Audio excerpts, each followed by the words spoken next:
संघराज्य व त्याचे राज्यक्षेत्र, ज्यामध्ये अनुच्छेद 1 ते 4 आणि पहिल्या अनुसूचीचा समावेश होतो. या भागावर आयोगाने जे मागील प्रश्न विचारलेले आहेत त्याचाही आपण विचार करणार आहोत. भारतीय संविधानातील पहिले अनुच्छेद संघराज्याचे नाव व राज्यक्षेत्र, यामध्ये एकूण 3 उपकलमांचा समावेश आहे. इंडिया अर्थात भारत हा राज्यांचा संघ असेल. राज्य व त्यांचे राज्यक्षेत्र पहिल्या अनुसूचित विनिर्दिष्ट केल्याप्रमाणे असतील. भारताचे राज्यक्षेत्र यांचं मिळून बनलेलं असेल. राज्यांची राज्यक्षेत्र पहिल्या अनुसूचित विनिर्दिष्ट केलेली संघ राज्यक्षेत्र आणि संपादित केली जातील अशी अन्य राज्यक्षेत्र. या सर्व उपकलमांचा आपल्याला बारकाईने विचार करायचा आहे. तर पहिलं उपकलम आहे इंडिया अर्थात भारत हा राज्यांचा संघ असेल. यावरून देशाच्या नावाबद्दल आपल्याला माहिती होते. देशाचं भारतीय भाषेतील नाव भारत, तर विदेशी भाषेतील नाव इंडिया. भारत या नावाचा उल्लेख देशाच्या प्राचीन साहित्यात देखील सापडतो. जसं ऋग्वेदमध्ये दशजन्याच्या युद्धाचा प्रसंग सांगितला गेला आहे, ज्यात भारत या टोळीचा विजय होतो व त्यावरूनच देशाचं नाव भारत पडल्याचं सांगितलं जाते. विष्णुपुराण, ब्रह्मपुराण व वायुपुराणात देखील भारत या नावाचा उल्लेख होतो. व्यासमुनिलिखित महाभारताच्या नावातच भारत आहे. तर कालिदास यांच्या शाकुंतलम नाटकात दुष्यंत व शकुंतलेच्या मुलाचं नाव भारत असल्याचं सांगितलं जातं. या सगळ्या विवरणावरून एक बाब स्पष्ट होते की भारत हे नाव प्राचीन काळापासून प्रचलित आहे. जरी त्याचा वापर, संदर्भ व उगम स्रोत भिन्न असले तरीसुद्धा. भारताची इतर काही प्राचीन नावेसुद्धा आहेत, जसं मेलुह, आर्यवर्त, जम्बूद्वीप, हिंद, हिंदुस्तान. देशाचं नाव काय असावं यासंबंधीची चर्चा जेव्हा संविधान सभेत सुरू होती तेव्हा प्रामुख्याने 3 नावांचा विचार केला गेला: भारत, इंडिया आणि हिंदुस्तान. त्यापैकी हिंदुस्तान या नावाबद्दल थोडी माहिती घेऊया, जी देशाची भौगोलिक ओळख सांगतं. कसं? तर भारतावरचे पहिले आक्रमणकारी ठरले फारसी म्हणजेच इराणी. साहजिकच आहे. इराणच्या पूर्वेकडे असलेल्या भारतावर आक्रमण करायचं असेल तर सिंधू नदी पार करावी लागत असे आणि फारसीमध्ये सचा उच्चार हा ह प्रमाणे होतो, म्हणून सिंधूचं झालं हिंदू आणि स्थान म्हणजेच ठिकाण. तेव्हा हिंदुस्तान म्हणजे सिंधू नदीच्या पलीकडे असलेलं ठिकाण. विदेशी भाषेमध्ये भारताचं नाव आहे इंडिया आणि हे नावसुद्धा सिंधू नदीवरूनच आलेलं आहे. सिंधू नदीला ग्रीक भाषेत इंडस म्हणतात आणि इंडसवरून इंडिया हा शब्द आला. देशाच्या संविधानात भारत आणि इंडिया हे नाव असले तरी देशाचं अधिकृत नाव काय आहे? भारताचं अधिकृत नाव, ऑफिशियल नेम, ते आहे भारत गणराज्य, रिपब्लिक ऑफ इंडिया. याच नावाने भारत आंतरराष्ट्रीय करार, तह, संधी व आंतरराष्ट्रीय संघटनांचं सदस्यत्व घेत असतो. याच नावाचा उल्लेख आपण भारताकडून जारी केलेल्या पासपोर्टवर देखील बघतो. आता आपल्या देशाच्या नावासंबंधी एक याचिका चर्चेत होती. 3 जून 2020ला ती याचिका सर्वोच्च न्यायालयाने निकाली काढली. काय होती ती याचिका? भारतीय राज्यघटनेतून इंडिया हा शब्द काढून घ्यावा व केवळ भारत हेच नाव ठेवावे. त्यासाठी घटनेतील कलम 1 मध्ये दुरुस्ती करण्याचे निर्देश केंद्र सरकारला सर्वोच्च न्यायालयाने द्यावे अशी विनंती करणारी ही याचिका होती. याचिकाकर्त्याचं म्हणणं होतं की इंडिया हा शब्द ब्रिटिशांनी भारताला दिलेला आहे, जे ब्रिटिशांच्या 150 वर्षाच्या गुलामीचं प्रतीक आहे आणि त्यातून पुढच्या पिढीला चांगला मेसेज जात नाही, म्हणून तो शब्द काढून घेण्यात यावा. सुप्रीम कोर्टने ही याचिका फेटाळून लावली. त्यामागे कारण असे दिलं की भारताच्या संविधानात स्पष्ट असं नमूद आहे की इंडिया अर्थात भारत आणि ही याचिका नाव बदलण्यासंबंधी आहे, ते सर्वोच्च न्यायालय करू शकत नाही. मात्र याचिकाकर्ता आपली मागणी संबंधित मंत्रालयाकडे ठेवू शकतो. पहिल्या उपकलमात इंडिया अर्थात भारत यातून देशाचा नावाचा बोध होतो. त्यापुढे भारत हा राज्यांचा संघ असेल असा शब्दप्रयोग केला गेला आहे. भारत हा राज्यांचा संघ. राज्यांचा संघ म्हणजेच युनियन ऑफ स्टेट्स. यावरून असं सूचित होते की देशाने एकात्म शासन पद्धतीचा स्वीकार केलेला असेल, युनिटरी सिस्टीम. पण प्रत्यक्षात भारताने स्वीकारलेला आहे संघराज्य पद्धती, फेडरल सिस्टीम. मग संघराज्य हा शब्द न वापरता राज्यांचा संघ हा शब्दप्रयोग का करण्यात आला? या प्रश्नाच्या उत्तरासाठी आपल्याला जावं लागेल संविधान सभेतील चर्चेमध्ये. पण तत्पूर्वी संघराज्य आणि राज्यांचा संघ किंवा फेडरल सिस्टीम आणि युनिटरी सिस्टीममधला फरक आपल्या लक्षात आलाच असेल, हो ना? नाही आलं? सोपं आहे. थोडक्यात काय, तर संघराज्य पद्धतीमध्ये अलग अलग पातळीवर अलग अलग सरकारांचं अस्तित्व असतं. जसं सध्या आपल्या देशात 3 स्तरीय संघराज्याची व्यवस्था दिसतं. देश पातळीवर संपूर्ण देशासाठी केंद्र सरकार आहे, राज्य पातळीवर संपूर्ण राज्यासाठी राज्य सरकार, तर जिल्हा पातळीवर स्थानिक सरकार आहेत. आणि ही तिन्ही सरकारं आपल्या अस्तित्वासाठी एकामेकावर अवलंबून नाहीत. तसेच संविधानाने दिलेल्या अधिकार क्षेत्रात ही सर्व सरकारे सर्वोच्च आहेत. ठीक याचं उलटं असतं एकात्म शासन पद्धती, ज्याच्यामध्ये सर्व सत्तेचं अधिकाराचं केंद्रीकरण केलं जातं. केवळ एकच सरकार असते, केंद्र सरकार. थोडक्यात आता आपल्या लक्षात आलं असेल की या 2 पद्धतीला फरक काय होता. तर आपला प्रश्न असा होता की जर भारताने संघराज्य पद्धतीचा स्वीकार केलेला आहे, तर राज्यांचा संघ असा शब्दप्रयोग का करण्यात आला आहे? संविधान सभेतील काही सदस्य जसं मेहबूब अली बेग साहेब बहादूर, नझरुद्दीन अहमद यांनी सुद्धा अशाच प्रकारे आक्षेप उचलला आणि त्यांनी सांगितलं की भारताला फेडरेशन ऑफ स्टेट्स म्हणावं किंवा युनायटेड स्टेट्स ऑफ अमेरिकेप्रमाणे युनायटेड स्टेट्स ऑफ इंडिया असं म्हणावं किंवा युनियन ऑफ इंडिया किंवा इंडियन युनियन असे शब्द ठेवावे राज्यांच्या संघऐवजी. सरतेशेवटी डॉक्टर आंबेडकरांनी यावर आपले स्पष्टीकरण दिलं. पण या स्पष्टीकरणाच्या अगोदर भारताची राजकीय रचना फाळणीपूर्व काळात कशी होती ते जरा समजून घेऊया. आपल्यासमोर जो नकाशा दिसतो आहे त्यात पिवळ्या रंगात जे आहे ते आहेत ब्रिटिश प्रांत आणि निळ्या रंगात जे आहेत ते आहेत भारतीय संस्थाने, प्रिन्सली स्टेट्स. या दोघांचं मिळून तयार होत असे ब्रिटिश भारत.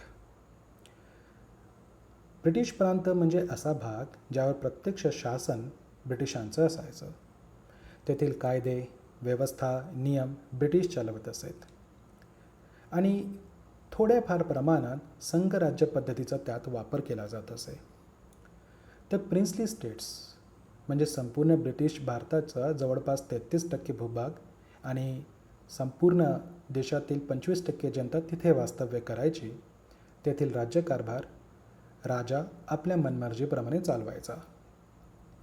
म्हणजे एक प्रकारे तिथे युनिटरी सिस्टीम होती. आता आपल्याला सर्वांना माहीत आहे की 15 ऑगस्ट 1947ला आपण स्वतंत्र झालो. पण प्रत्यक्षात ते सत्तेचं हस्तांतरण होतं, ट्रान्सफर ऑफ पॉवर. ब्रिटिशांनी त्यांच्या भारतातील सत्तेचं विभाजन 3 घटकात केलेलं होतं. डोमेनियन ऑफ इंडिया आणि डोमेनियन ऑफ पाकिस्तान, ज्यांची निर्मिती ब्रिटिश प्रांतांच्या विभाजनातून झालेली होती. आणि तिसरं होतं प्रिन्सली स्टेट्स, ज्यांची संख्या 565च्या आसपास होती. ती आता स्वतंत्र झाली होती कारण त्यांच्यावरील ब्रिटिशांची पॅरामाउंट पॉवर संपुष्टात आली होती. खरं तर त्यांचा राजकीय दर्जा 1857च्या आधीचा दर्जा त्यांना आता प्राप्त झालेला होता. म्हणून त्यांच्यापुढे आता 3 पर्याय होते: भारतात विलीन होण्याचं किंवा पाकिस्तानात विलीन होण्याचं किंवा स्वतंत्र राहण्याचं. या पार्श्वभूमीवर आपण डॉक्टर आंबेडकरांच्या स्पष्टीकरणाकडे वळूया. डॉक्टर आंबेडकरांनी सांगितलं की संघराज्याच्या ऐवजी राज्यांचा संघ लिहिणं ही एक विशेष बाब आहे, अ युनिक केस, आणि त्यासाठी स्वातंत्र्याच्या काळातील परिस्थिती जिम्मेदार होती. कारण स्वातंत्र्याच्या काळातील परिस्थिती भारतासाठी अत्यंत विस्फोटक, चॅलेंजिंग होती. काही इमिजिएट चॅलेंजेस भारतासमोर आलेले होतं. जसं फाळणीमुळे पाकिस्तानची निर्मिती झाली आणि लागलीच 1947ला त्याच्यासोबतचं पहिलं युद्ध झालं. खरं तर पाकिस्तानच्या निर्मितीमुळे भारताच्या वायव्य सीमेवर आणि पूर्व सीमेवर एक असा शेजारी आपल्याला मिळाला जो भविष्यात आपली कायमची डोकेदुखी राहणार होता. इंटरनली भारतासमोर फुटीरतावादी चळवळीनं मोठं उग्र स्वरूप स्वीकारलेलं होतं. या चळवळीचा आधार कधी भाषा असायचा, धर्म असायचा किंवा वंश असायचा. त्यासोबतच संस्थानांची भारतासोबतची विलिनीकरणाची प्रक्रिया अजून पूर्ण व्हायची होती. त्यामुळे भारताचा नकाशा कसा दिसेल किंवा तो अजूनही आकार घेत होता. फाळणीमुळे लाखो लोकांचं विस्थापन झालं, स्थलांतर झालं आणि निर्वासितांची मोठी गंभीर समस्या भारतापुढे उभी राहिली. अशा सर्व चॅलेंजिंग सिच्युएशनमध्ये सर्वात पहिली गरज भारतासाठी जी होती ती होती देशाला एक संघ ठेवण्याची आणि त्यासाठी मजबूत केंद्र सरकारची गरज होती. म्हणून भारताच्या संघराज्यामध्ये आपल्याला सत्ता ही केंद्राकडे झुकलेली दिसते. विभाजनामध्ये केंद्राकडे सत्ता झुकलेली आपल्याला दिसून पडते. त्यापुढे डॉक्टर आंबेडकरांनी असंही स्पष्टीकरण दिलं की भारतीय संघराज्याची निर्मिती ही अमेरिकेप्रमाणे झालेली नाही. काय फरक आहे त्यांच्यात या आपल्याला टेबलवरून समजून येईल. अमेरिकेचे संघराज्य तयार करणाऱ्या 13 स्वतंत्र वसाहती होत्या ज्या स्वतंत्र झाल्या ब्रिटिशांपासून. या 13 वसाहती एकत्र आल्या. त्या एक समान दर्जाच्या होत्या आणि आपल्या सामायिक गरजा पूर्ण करण्यासाठी आपसात करार करून त्यांनी अमेरिकेचं संघराज्य तयार केलं. भारताचे संघराज्य या प्रकारे तयार झालेले नाही. आधी सांगितल्याप्रमाणे एकीकडे डोमिनियन ऑफ पाकिस्तान व डोमिनियन ऑफ इंडिया तर दुसरीकडे 565च्या आसपास स्वतंत्र झालेली भारतीय संस्थाने होती. यांच्यामध्ये एक समान दर्जा नव्हता. काही संस्थाने भारतात विलीन झाली 552च्या आसपास तर काही संस्थाने पाकिस्तानात. जी संस्थाने भारतात विलीन झाली त्यांचा काही भाग जवळच्या प्रांताला वाटून देण्यात आला. जसं हैदराबाद संस्थानाच्या विलिनीकरणानंतर त्याचा काही भाग बॉम्बे प्रांताला जोडण्यात आला तर काही भाग मद्रास प्रांताला आणि काही संस्थानांपासून स्वतंत्र राज्य तयार करण्यात आलं. जसं स्टेट ऑफ मैसूरपासून पुढे स्टेट ऑफ कर्नाटका तयार झालं.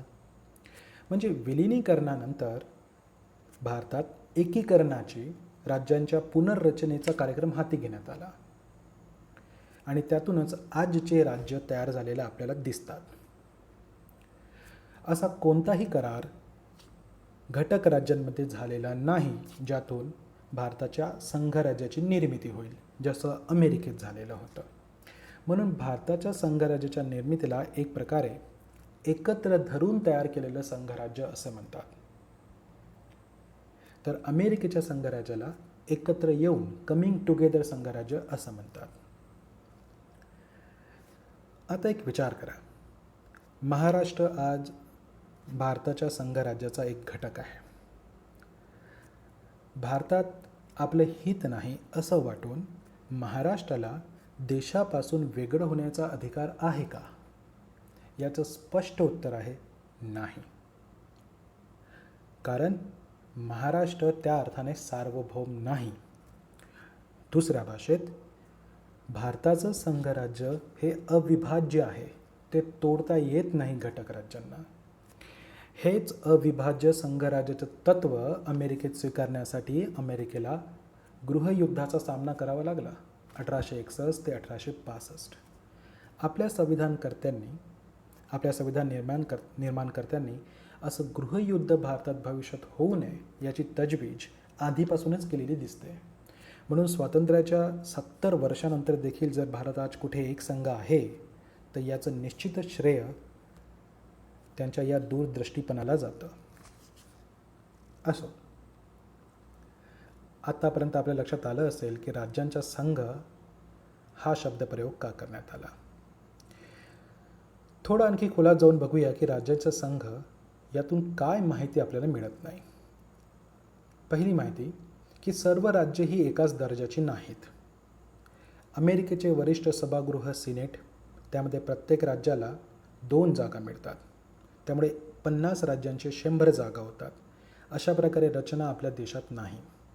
संसदेचं वरिष्ठ सभागृह राज्यसभा, त्याच्यामध्ये सगळ्या राज्यांना एक समान जागा दिलेल्या नाहीत. उत्तर प्रदेशला 31 जागा आहेत तर महाराष्ट्राला 19, तामिळनाडूला 18. यावरून एक गोष्ट स्पष्ट होतं की राज्यांच्या सभेत सर्व राज्यांना एक समान दर्जा नाही. दुसरी गोष्ट, राज्याची व्याख्या आपल्या संविधानात सांगितलेली नाही. सामान्यतः बोलताना महाराष्ट्र राज्य, तामिळनाडू राज्य, छत्तीसगड राज्य असं पण म्हणतो, पण ते सामान्य पद्धतीने. पॉलिटिकल सायन्समध्ये राज्य तयार होण्यासाठी 4 गोष्टींची आवश्यकता असते: लोक, भूप्रदेश, सरकार आणि सार्वभौमत्व. या 4 गोष्टी ज्या ठिकाणी एकत्र येतात तिथे राज्याची निर्मिती होते. भारतीय संविधानात राज्याचं व्याख्या केलेली नाही, मात्र त्याचे अर्थ अनेक ठिकाणी सांगण्यात आलेले आहेत.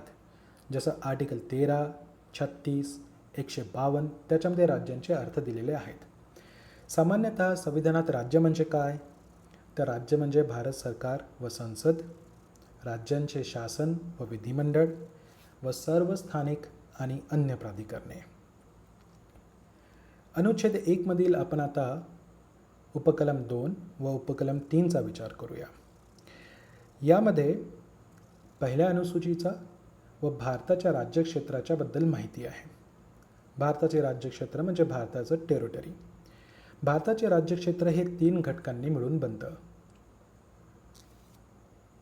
घटक राज्ये यांचे राज्यक्षेत्र, पहिल्या अनुसूचीमध्ये सांगितले गेलेली संघ राज्यक्षेत्र आणि संपादित केली जातील अशी अन्य राज्यक्षेत्र ज्यांनाच आपण ॲक्वायर्ड टेरिटरी असे म्हणतो. तर भारताचं टेरिटरीचा उल्लेख आपल्याला घटनेतील पहिल्या अनुसूचीमध्ये सापडतो. अनुसूची माहीतच असेल आपल्याला.